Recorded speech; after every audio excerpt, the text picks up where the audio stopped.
I had a conversation the other day, and it involved, unfortunately, the terms white supremacist. It was about somebody that somebody else was talking to in the street. You know who was saying what to who. It was the purple-haired freak was saying it to a completely normal-looking person. But they called them this term, a white supremacist. And I did wonder, because it seems like it's used to put people down.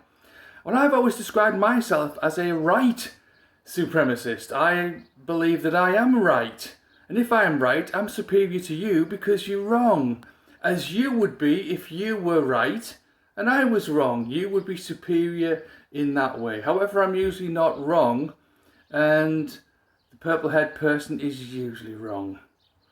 That's the difference. We're not white supremacists. We could both be white. But if my view is superior to your view, because mine is correct, factually correct, scientifically correct, morally correct, then I am in the right, which makes me a right supremacist, because I like to be better than somebody who isn't right. Does that mean I hate them? No. It means I want you to understand what being right is, and for you to change, as I would change if you had an opinion that was right and mine was wrong.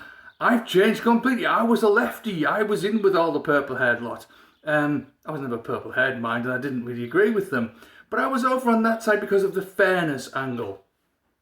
So I changed completely.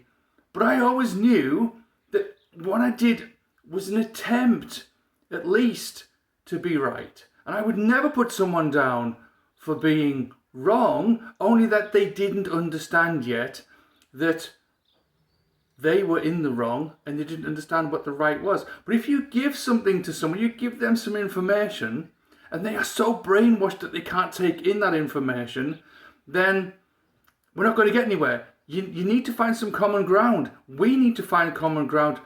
It's too late to wait for their side to listen. They're not going to listen. If it means that you have to get rid of these nut jobs in schools, you have to do that.